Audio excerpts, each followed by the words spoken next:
Welcome, ladies and gentlemen, to Face2Face episode 4 here with Hayden and Brad, and we're here to catch up on local and international boxing as we have been doing for the previous 3 episodes. Brad, of course, a lot's happening and lots developing, a lot of excitements in South African boxing. How are you feeling? I'm feeling good, besides for the call-outs from your friends on Instagram. Okay. Accusing me of things I have not taken, calling them out, calling their boxes out. Let's do it. Something for Mark though, boxing for me. And you're calling my name so much, but you're a gimmick boxer. Not me, I'm not the gimmick. Let's talk about Miami. Some talent, don't get me wrong. I think there is something there, but it's not Mark Tyson. So they should maybe drop that gimmick because we got on their lips. Okay, let's stop it there. Daniel, what's going on? Daniel. Coach Danny.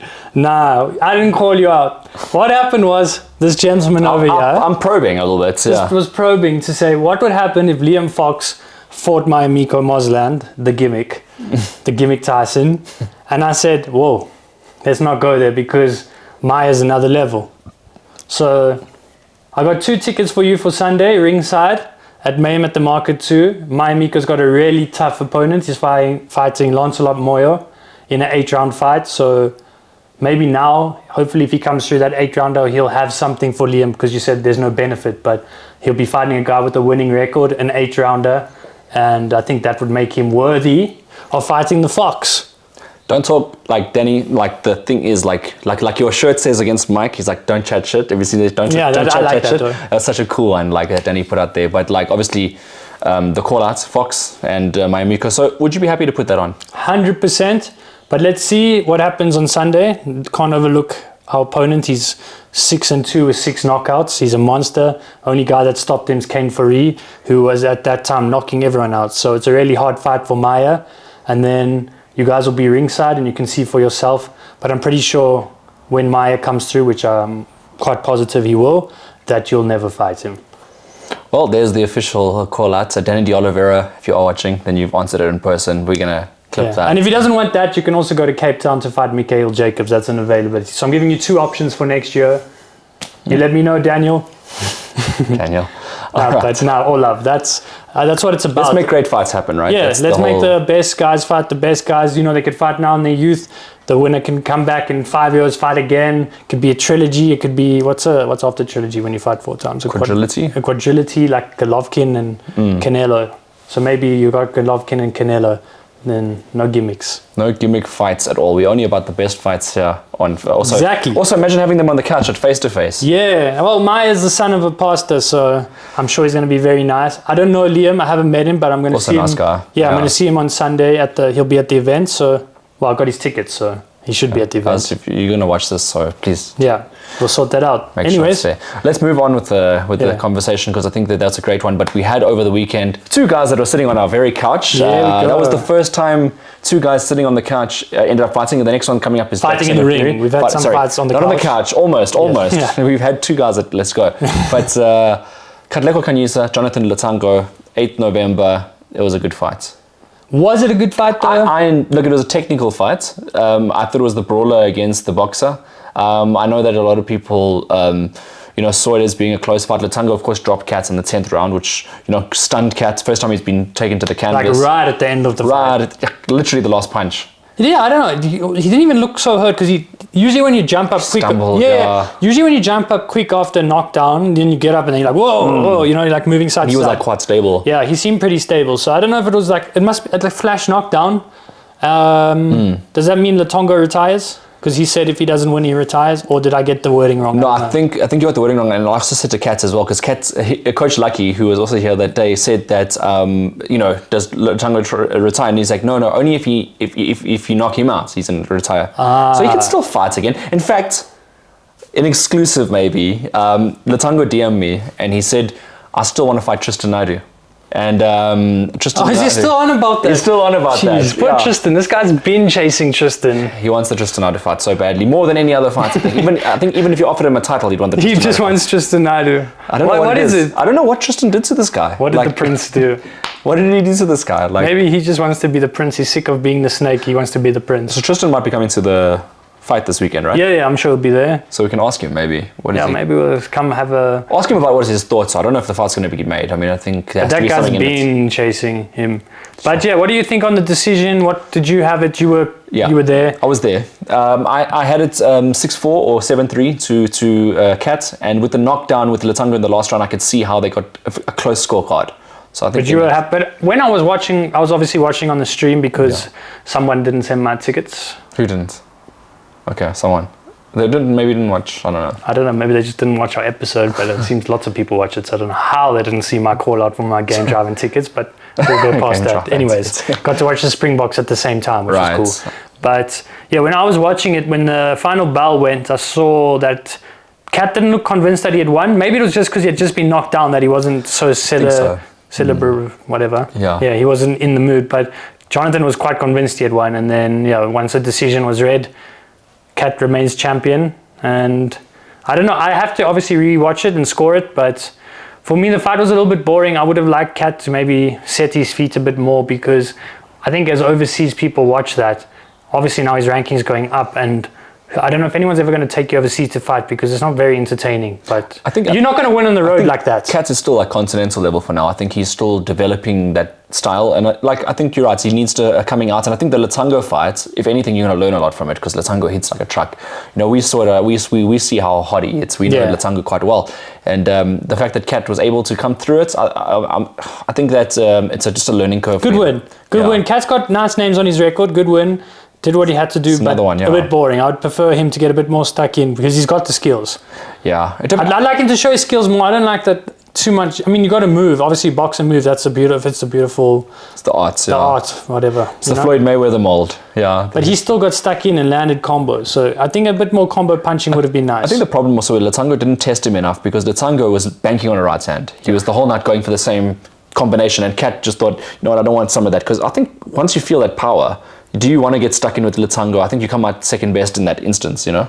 So it's a kind of like a hard one, because at the same time he's undefeated at his Cats, and he was like good victory. But I saw him on the couch. He was very confident he was winning, and I think he did what he said he was going to do. He's the champion. I'm happy Jonathan's still in boxing because he boxed well. Would have been sad to see him retire. I think he's got a good potential. Definitely got potential. I don't know what's next for him. We'll have to see. Maybe the Prince.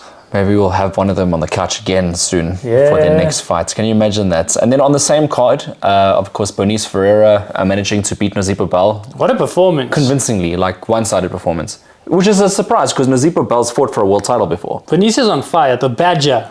And she deserves a big shot now. Yeah, so that was an outstanding performance. She absolutely demolished Bell, who's a veteran of the sport, who's fought everywhere, I think. So I'm really happy for the Badger. She's such a nice person, and she also rocks up on a super bike, which is super badass. Super bad. The whole image is just There's a bit of controversy going on now. Not that I saw the news article. Yeah, there's a news article that apparently there were pills. Allegedly pills found in the change room, but I've seen her spar in the gym a million times. I've never seen her doing anything. So I don't know if that's a bit of bad sportsmanship from the other side, but we can't comment because we don't have the facts. Don't know the findings, but it does. For now, it just sounds like sour grapes. But it's just let's see the outcome. But I backed Bernice would have won. They won that fight clean, so don't know what that's about. Yeah. So losers. Yeah, sometimes so it happens. You're looking for a reason, right? Yeah. You always look for a reason. Maybe. But let's wait on the outcome. Yeah, but well done. I think Bernice is like number 5 in the world now, super feather. So international and someone that deserves it. She was struggling before her boxing career and she made huge life changes. I love a story like that. Yeah, Bernice needs her story on Supersport. So we obviously have Smash's story, which is an amazing story, and now you got Bernice. So shout out to Colleen because she's doing an amazing job with her boxers. You got Don John fighting, so shout out. Controversial take. I think Bernice now becomes the pound for pound number 1 female in South Africa. That's my controversial take for the day. I don't even think that's so controversial. That's fair. I think she earned it, and I don't see anyone beating her locally. I had Smash as my number 1, but I think she's leapfrogged Smash in the interim until Smash comes back with a big win. Yeah, Do you think so as well? Bernice, the Badger, number 1. After that, what's happening? We have Sonjika. Sure, JJ looked great on the night. Obviously, there was a lot of prying eyes on him to see what his next move was going to be. But remember, Nimoshungu has never seen the canvas before. So, a lot of people, a lot of people thought, okay, you just knock the guy out. It's not. That's not. No. That guy doesn't get knocked out. He just doesn't. He's there all night. He's He's literally like that, like a tsetse fly. Like he's the tall Saul Khungwane. yeah, exactly. Doesn't just comes. You know, you're in for the distance. Now, but what I can say, this has been a great year for Sonjika. Obviously, he had that 2-year layoff after the stoppage to Maklangu. Yeah. He came back. He looked okay. His first fight, not great. I was like, oi, maybe scared to get hit. Ring rust. Yeah. Better. And this last performance was unreal. Like, that is world level. Came in, because tsetse fly can box, beat him on the inside, beat him on the outside, and landed massive punches, even hurt his hand on his head. So, sick performance from Sonjika. What do we have up next? We have... what do you got there, sir? So, got Kadri up next. We were speaking about him because he was the other big fight on the night. And, of course, I don't know if you could see that, but that happened in the first round. You show that on the camera. Yeah. There's his hand injury there. First jab. No, but that being said, takes away his whole game plan. Yeah, that messes up everything.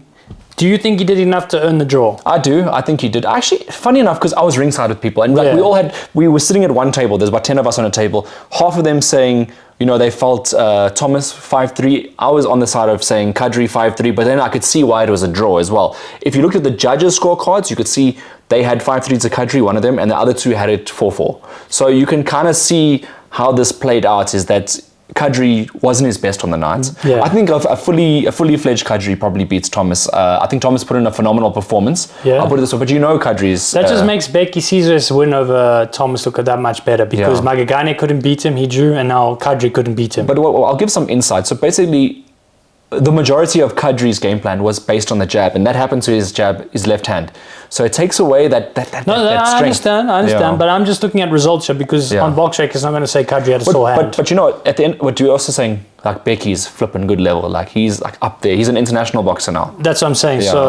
So I think in saying that, like, credit to Becky, like flipper, he's amazing. That's what I'm saying. So in a lot, it makes his win look better, because guys are struggling to beat Thomas. Thomas giving everyone a hard fight. He looked quite upset after the fight. He really thought he had won it. But you know what I liked about Thomas, and I know he's trained in your gym, right, Thomas, as well. I see him there. I don't know if this camp he did it in Namibia or what, because I see him, but I didn't see him that much this time. But you know what's nice? He came backstage afterwards. He shook Kadri's hand. He's like, "This is a really good fight. I respect you," and stuff. And they both sat in the back and they said, maybe we should do a rematch. Yeah. Put a belt on the line, because they are good fighters. Doesn't Kadri have that? But Thomas is older. Yeah, so I think they'd have to do it for an Africa title or something along those lines. But a good fight. Once again, Kadri, the man who's always in fight of the night fights. All his fights are exciting. So it's almost like the Ward. What's his name? How am I forgetting? You're talking about olden day boxing. Yeah, Mickey Ward. Yeah, it's a bit of a Mickey Ward. All his fights end up being Turagati. Yeah, slogfest. Yeah. So he's definitely an he's an exciting guy to watch. That's what I'm saying when I was saying the first fight wasn't exciting, because you have to compare them now. Yeah, if you compare that, I'd watch all Ishmael's fights rather, like even when he fought Chili Boy. But sick card. Any other results that stood out? I see Tannen Moyo got knocked out. Monica Mkandla winning was. Did you see that knockout? I did, and he had knocked the guy down the same round, and then he ended up getting knocked out. He made two very bad mistakes in the setups of those punches, and he came up against a guy that's very technical. Yeah. I didn't. For me, I was very disappointed in Talent Moyo's approach after the knockdown. I thought he had him, but there was not enough feinting. There was just nothing there. Yeah, that's a major setback. And he just walked straight into a big one. The other guy did well, though. He did well. The other guy did all the right things. He countered him with a right hook, and that was it. Yeah, you said, sorry, I interrupted you. You had Taysa win. I didn't see that fight. I did miss that. So he has an interesting dynamic, and I was speaking with Brandon Taysa today, because I was interviewing Brandon Taysa the day of this interview recording, and I asked him, should Gerard climb the ratings, would he get a shot at Brian Taysa? And Brandon said, well, they're family, they're probably not going to do it, but wouldn't it be a good story? Probably not means there's a possibility. Yeah, there's still a percentage. There was not a definitely. Yeah. It's not like Becky and his dad. That's a definitely not. They're not fighting each other. Sure. Actually, on that, news. Let's do some breaking news. Yeah. Becky will be going back to Saudi as the reserve fighter for the finals, and he'll be traveling with his dad in the corner. Wow. So how's that for a turnaround over the last 2 years? Relationship. Yeah. So never say never. Shout out JB. Wow. And how did he get invited for that? Was he just the third best fighter in that instance? Yeah, Is that how they rated that's how he got invited back. So he's a reserve, and there's a massive possibility he could fight, because anything could happen. Weight cut, injuries, camp injuries. Maybe he rematches the Mexican Is there no bronze medal place? I'm just... No, that would be cool. Okay. That would have been a good idea. Yeah. That would have been good. But the other guy got knocked out cold, so I don't know who he would fight.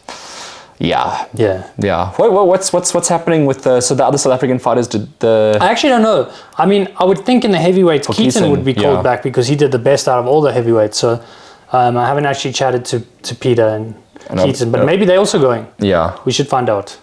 And then in Corsi, Yeah, in Corsi, the other guy, Corsi got stopped first round, and the other guy was... What's the date for that final? Somewhere in December. I will put it on. Yeah. Anyways, that's just some news. That was a cool one. So yeah, those are all our local results. I think we also had an update in our episode that Ntuli lost in... Yes. Ntuli lost in Namibia. In Namibia, in the 10th round, stopped. So that's quite a big loss. Yeah.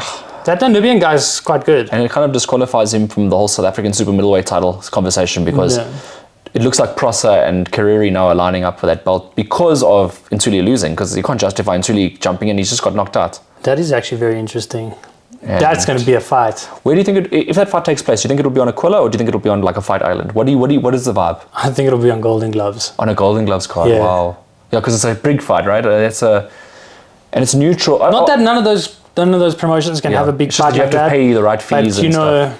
The way where your fees get paid. Yeah, so it's for me, it's kind of like good that you mentioned Golden Gloves because I can see them paying their worth there, and also Aquila, I can see it as well because Aquila promoted Kariri so far. Yeah. So I suppose it'll go to the highest bidder. Oh, but will they actually do anything with Golden Gloves? There's a good question. I think business is business, and business is business. Yeah, that business will get done. Lani Kumalo is fighting on Golden Gloves against Van Heerden. So let's see. No doubt management. That would be huge. So that should disqualify him from the situation, which opens up that possibility of that fight. That was some good. But I love matchmaking. I love good fights though. That's a good fight. That is a great fight. International. 2 young guys fighting for the title as well. Let's have it, and then the winner, obviously, Scott. Maybe Ntuli will be in the wings somewhere, but that stoppage. That guy seems dangerous from Namibia. Then that's all our local results that's all that took place this weekend. We got international was another destruction. Jeez. Ortiz, what a beast, eh? Ortiz is something special. Statement, eh? Statement win. I really didn't think that was going to... Lubin's decent. Like, we've seen Lubin box throughout the years. Like, we know that man is a good level. But I see you put a good point there. High guards don't always... it's not always safe. Lubin does have that technical high guard. And he doesn't move his head. He doesn't. And he got tagged because Ortiz pierces. Yeah, so this thing, like, if you got your guards up, like they say, like, your gloves take away a lot of the power. But Ortiz punched right through your guard. He knocked his guard and, boom, knocked him standing. Smart. So that's a good lesson for your boxers that think if you have your hands up, you're safe. You still got to move your head, and you can't put your back against the ropes. What about a quick prediction on Ortiz? I saw John Ennis jumped in the ring after that. What do you think? That's the fight that everyone wants. That's the biggest fight of next year. Who'd you go for? I haven't really watched enough of Ennis. Like, his last fight was a destruction job of the guy who fought Koopman before. What's his name? Uisma Lima. Yeah. But I like Ortiz, man. I think. Are you going to go with Ortiz in that one? Yeah, I think Ortiz is a monster. Okay. And he's also got Robert Garcia in his corner. Who's with Ennis? Ennis has got obviously Eddie Hearns is promoter, and his team is actually I'm not familiar with his team like off the top of my head. But he must have a good team. I mean, if he's doing this well in his career. I don't know. I like Ortiz for that one. Okay, I like Ennis for that one. So that could be like our first prediction. That'll be our first face-to-face. Yeah, we'll bring... There, we'll put Ortiz in the middle. No, we go on the outside. Do we have budget to fly them in? Currently not. We need some sponsors. We're still looking for a betting sponsor. Anyone, put hands up. But it doesn't have to be betting. But maybe anyone, right? next year. Yeah, any sponsor. Well, we don't promote everything. No vapes. And alcohol? No alcohol. Just the whiskey that's in there. Just my lemonade. Oh, lemonade. From Woolworths. That would be a sponsor. Woolworths. Oh, jeez. Imagine. Woolies. Yeah. Okay. So that's all results. Now let's go to what's upcoming. Okay. What do you want to mention first? Well, we got to go with that. So this weekend, Sunday, this is the big 16 November, WBC Africa Flyweight Championship. You got Jackson Chauke versus Ndaba Zinkle Piri. You've had them here on the couch. You guys have seen the episode. Jackson was quieter than usual. Piri's always quiet. But in the ring, Piri's... Piri, yeah. Yeah, Piri, his new nickname. I don't know how that could be good. Could have a Nando sponsor. There you go. It's creative marketing, eh? Yeah, Piri. I'm actually going to look into that. Piri. I know the guy. I'm going to speak to Brosen. That could work. Yeah. So He's got to come through it though. I think Jackson. This is. But this is such a hard fight. You know, Jackson, he's still motivated. You know, I was with him in the gym today. He's still like, you know, obviously the belt, and we're discussing ratings within the WBC. Obviously, both guys want to get rated. Yeah. Jackson's highly motivated for this. Obviously, he hasn't fought since Malajika. Yeah. But, you know, Peary, we've seen what Peary can do. He's dangerous. You know, he's like someone that can hurt you later on in the fight, you know, wear you down. He's got unlimited punch rate. But he's never fought someone He's never fought anyone close to Jackson's level. Jackson's a former world champion. Yeah. Jackson has everything to lose. Because it's almost like win or go home for Jackson at this point. So Damien, Jackson, they're putting everything on the line. So we're fighting the most dangerous version of Chauke there is, the M3. And apparently they haven't crossed paths while they're running since that time. Yeah, so they've been keeping away from each other. Besides on Monday when they did the pre-medical. How was that, by the way? Yeah, Jackson's in superb shape. Peary's in superb shape. I don't know what's going to happen. Of course, I want Peary to win. He's promoted by Warrior Ascent. But, you know, I also love Jackson. So I want the best man to win. Fair enough. So I want Peary to win it fair and square. It's the one thing I like about Warrior Ascent promotions is that you're putting on fights that are not always favorable for your guys. Sometimes they're 50-50 fights. Yeah. You know, that type of thing. You're willing to take the risk and to put on a good fight and entertain the fans. I entertain the fans firstly, and you know we have to see if we have real boxers. These guys, you're gonna win, or if you don't win, you're gonna lose, and you're gonna learn from it. So you're gonna win in experience, and if you can't learn from it, then you're not good enough to make it on the international level. We're never gonna throw someone to the deep end and be like, you know, I don't know who would be a good example. I mean, you wouldn't throw like some guy with 2 fights against Muteba or something like that. Yeah, like something like that. Yeah. So yeah, we try. Obviously, we're not crazy. But you got to take risks. No risk, no reward. Yeah. So that's a massive fight. And I'd like your prediction since you're not commentating. You're allowed to make a prediction. Which fight? You know, the main event. The main event. And that's hard, eh? I still have to see both of these guys. I can't make a prediction on that. I mean, I can't. I don't make any local predictions. Okay, fine. Yeah. Is that your statement? No local predictions? No local predictions. I'm the promoter. I can't predict. I just predict a good fight. Yeah. I'm not the promoter. Chad's the promoter. In saying that, I do think it's a very close fight. Yeah. Then we have a similar situation in the co-main event where you have youth versus experience. You got Mayamiko, the gimmick. This is like Tyson. what you're talking about. Like you want to test him. Yeah. Daniel. You got him. I'm joking. You got Mosland versus Lancelot Moyo, who's got 6 wins. 6 wins, right? Let me check this. Moyo, I think. Yeah, 6 wins with 6 knockouts and 3 losses. He's only been stopped once, and that was by Kane Faree when he was on a demolition job at the time. So who punches harder between Kane Faree and Mayamiko Mosland? I think Kane's probably one of the pound for pound hardest hitters in the country, but Tyson can crack as well, and he's still growing. He's only 21, so he hasn't grown into his full body yet. Where did you find him? Maya. Yeah. Maya just rocked up in the gym one day sparring. I was like, whoa, this guy can move. So he just rocked up, and you didn't have to go and find him. Nah, he just rocked up. That's the cool thing about the WBC gym. If anyone knows about it, it's in town. It's free. As long as you're a registered amateur or registered pro, you can come with your own coach, use it, follow the rules, come for sparring. So guys rock up there all the time, and you're like, oh my gosh, this guy's good. And that it helps you find talent. Yeah, find talent, sparring. I don't agree with this close sparring thing. There's no secret punch that we're working on. Mm-hmm. So and guys need to sharpen up. Exactly. So it's a nice place for anyone that's looking for a place to train.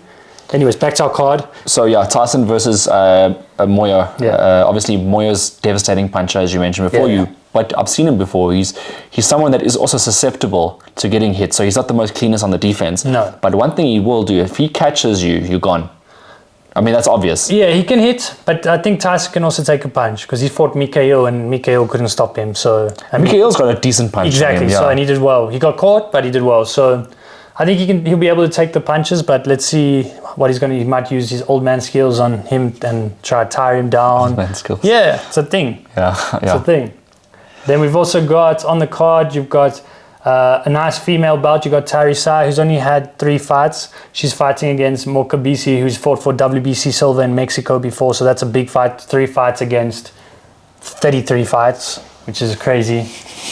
But in the female divisions here, there aren't a lot of boxers, so you do have to. You can't really pick and choose. Sometimes. You can't really pick and choose, but Tari Sai. She hits hard here. Yeah, Tari Sai is one to watch. So she's got a loss on her record, but it was one of the worst decisions I've ever seen. The girls don't like to spar her either. No, you've heard, right? Yeah. So she can crack. dominated a girl in Cape Town, Gabi Chabalala, destroyed her for 6 rounds. You know, the other girl went to sit down in the corner all upset. Next thing, Tari Sai lost by 6 rounds. Yeah, that's what I was about to say, because that was the controversial decision that was That is the worst decision I've seen live, I think. Sure. In my opinion. That's so shocking. That was a shocker. Like, even, you know, the betting website that day that was doing the thing put it down as Teresa won because they were watching it live. Yeah. They were so, like, and moved on until, like, 2 days later we realized. That's what happened. Nah, that was a mess. That's really harsh. That was terrible. Then you got Tenda Sinakoma, who's doing well in the light heavyweight division. He's fighting Chikondi Makawa from Malawi. It's a nice little heavyweight, light heavyweight bout. Maybe he could fight Taysa after that, because we were meant to fight Taysa and then he pulled out sick. Gerard, eh? Yeah, Gerard Taysa. So that would be nice. You got Langa versus Mbusi, which is a nice bantamweight fight. Yes. Langa's on the way up. Obviously, we've spoken about him before, possibly fighting with the Seko, and the winner of that fighting Tisetso, who will be ringside. Yeah, no, those are nice stories. And the guys are keen. I've seen people commenting on social media. Yeah, Tisetso DM'd us. He said he's ready. Tisetso loves to fight, man. Yeah, that's and Langa likes to fight. So that's a nice fight. Maybe if Seko doesn't want that, because I'm sure he doesn't want that. Seko, we made the comments about the management and stuff like that, but does the management want the fights? That's also, because I mean, you said Mats and Saba, this is the plan, but did they reply to you, or? Not yet. They said next year's a big year, so I don't know what that means, Mats and Saba. Okay. But I'm sure the three of them are going to... I still want there to be like that, sort of like that Survivor Series. I'm hoping it includes... Yeah, we need one more person. Yeah. It does, yeah. We need one more bantamweight prod, and then we've got a nice semi-finals there. Then you got your boy who you interviewed today, also part of Warrior Ascent Promotions, Aaron Muteba. I love Aaron Muteba. I got to say, like, he's one of my favorite boxers in the country. Yeah. Like, not just because he knocks guys out, but because of his technical ability. Like, I think he can go... We've said this before. I think he can go all the way to becoming a legit world champion. Not WBF and IBO, but beyond that, you know? Like the big belts. Now, he's definitely someone... He was the captain of the Congolese amateur team as well long ago, so he's got that experience. Southpaw, 7 fights, 7 knockouts. Will it be 8 fights, 8 knockouts? I think so. Fair enough to say to him. I think that's... Similar path to like a Virgil Ortiz. He was on the same sort of run at a stage. Like first round knockouts. Just demolishing guys. Aaron's... very like I know you mentioned, but more to the local side, like Imani Colombo. Yeah, you always try to compare him to Imani. Even did a little dance after his knockout that time. Those are some of my 2 favorite boxers, him and Emmanuel Colombo. And then to start the show off, we've got a nice light flyweight or minimum weight. We've got Msimanga, who's 2-0. Look, he's fighting a guy on debut, looking to try get to 3-0. And that's the card Sunday, starting 1 p.m. Four Ways Farmers Market. Tickets are 150 Rand. Kids are free. You can even bring your dog because it's dog friendly. Okay. Yeah, I'm sure they will love the fight. Yeah, they will. They're doghouse, you know. They say that about sparring. But now it's the Four Ways Farmers Market. So it'll also be live on YouTube for the people that aren't in Johannesburg, but you should fly out for it. Fly out for it. Fly out, come on. So it's nice to watch some live boxing. Oh, it's also the G20 summit, so flights might be expensive. So maybe don't. But don't make it an excuse. I'll give you guys, just make our streams. Last time we got about 16,000 streams, which is a lot. So let's see what we get this Sunday. It's a really good card. Try to beat those numbers. Yeah, let's try to beat the numbers. So guys, you just follow Warrior Ascent on Instagram and YouTube and you'll see that tournament. Sick one. And we got another one coming up. I'm looking at it now. Yeah, you see a little poster sticking out there. Yeah, I can see someone's head. So you announced it. You announced this. But this one. So this is okay. First draft. So it's more so a surprise to me because you know about this. You've been planning this tournament for a while, and the 13th of December in Mitchell's Plain, and battle on the plains. Nice little play on words there. Main events, I'm assuming it's Mikhail Jacobs because he's got the big poster of him, nice big in center there. Or is it Shamig, or what is the... Yeah. Are we going to put this poster, you know? We'll put it on the video. Sorry. So we put it on the video. Nice fighters there. Of course, you got Owen Venganai there as well. That's a big one. Okay, you announced that. So, wait. Main event. Reverse. Main event. So this is in Mitchell's Plain. It's going to be at the Westridge Civic Centre in Mitchell's Plain. Beautiful venue. Actually, I was there the other week. Okay. Unreal venue. That's when you were sick? Yeah, that's possibly when I was sick. May have had COVID. Not from the venue. Yeah. I just had it beforehand. So I was there. I went to see the venue. Main event, Mikhail's going to fight for the Western Cape Superlight Championship. He actually beat the champion the fight before, but we didn't realize that guy still had the title. Okay. Which is quite crazy. Yeah, that is crazy. So we found someone that is willing to fight him, that's unbeaten, to fight him for the title. That's the main event. It's his hometown. He's going to walk to the venue. Coach Ashley's house is you can walk to the venue. So guys with Mitchell's Plain really going to pull up. It's going to be full. We're expecting about 800 people. So Sure. yeah, it's going to be a wild one. That's our main event. Then our co-main event. This is the one that the Cape Townians are going to get excited about. Okay, I've just seen it, and like it's a shock to me because I didn't think these type of matchups get made like this. But you know, with Warrior Ascent, these things happen all the time. Owen Venganai, wait for it, versus Joshua Klutzer. Now, I think amazing, firstly, that the guys both agreed to fight each other. Both agreed. And, contract signed. And again, another one of those 50-50 fights that you've made. I know you can't say who you think is going to win on this one. Also, I can't. I've got to stay. But it's two guys in the Western Cape that are really performing to the highest level. And I can't wait to see this fight. It's like a technical versus like a grinding out guy. Venganai, obviously, he works hard and hard and hard, and his dad Felix also grounds him, and Tapiwa Tembo in the camp also there. Joshua Klutzer is trained by his father, so I mean Also Josh Klutzer. Also Josh Klutzer as well, so senior and junior. Former SA champion. Former South African. Yeah, so it's a huge fight. So we've got two fathers that are former champions versus two sons that are looking to become champions.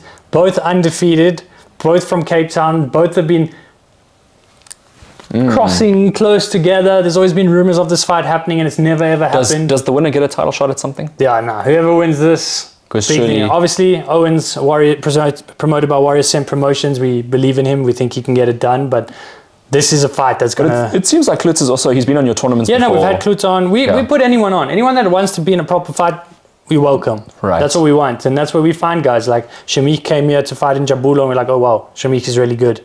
He ended up signing with us. Jabulo really wants it. Yeah, and Jabulo's coming back next year. I think he also fought the Prince. Another call out for Tristan. Wow. He's got a lot of versus the Prince. Actually, that's not a bad fight. That's a very fair fight. For your bill, Fight Island? Wherever they want it. Okay. Wherever Tristan goes, he sells. Yes. Maybe, we were chatting, Durban. Where's it? Chatsworth, where he trains. Chatsworth, yes. Chatsworth, we could be coming next year. Don't steal our deal, other promoters. That won't be cool. We're happy to co-promote, but don't go and do it without us. Tristan as well. I mean, he's on a tear at the moment, so looking forward to it. And for him to be in Durban and represent, I think you can draw big numbers there. That'll be a big fight. That'll be similar to this, like what's happening now in, this Mitchell's Plain card. These guys, Shamik's a hometown fighter. You got Mikhail. Josh is also close from the area, so Owen's from a different area in Cape Town, but Owen always brings a big crowd. C-Point, was it? You got Hannah from Germany back on the card. She's also from Cape Town technically because she was living there. She's back in Germany now, but she's got all her fans. Different area as well. She's still training with Felix? Yeah, she's still training. She's doing camp now with another coach, obviously, while she's in Germany, but she'll still be there with Felix as well. So, yeah, that's our card in Cape Town. Ooh, wait, but Shamik Williams? Yeah, so I didn't even mention his fight. He's got a... Actually... Look at this card. You see it on your screen. I think we'll go more in depth with this tournament. Shamik Williams, just quickly, fighting Pila Mpunchana from the Eastern Cape, who's also former champion. Great fighter. Again, another big fight. Underrated fights on the tournament. Yeah. Like each of these could have been, each of the Shamik, Owen and Mikhail's could have been main events on the same night. So we're going to get quite a feast of boxing in Mitchell's Plain. And of course, again, just another solid one. We'll go more in depth to this tournament. I'm sure you'll have the entire layout for us on a future episode. But it is coming up thick and fast. There's a lot of boxing on the go. 13 December. So you don't even know where we're going to be to get more episodes in. We've got the, obviously, convention coming up in Thailand. I'm going to be in Cape Town. So hopefully we get an episode in before, which I'm sure we will. Sick. But that's the big announcement. It's the big announcements and... big card. Where are you going to be?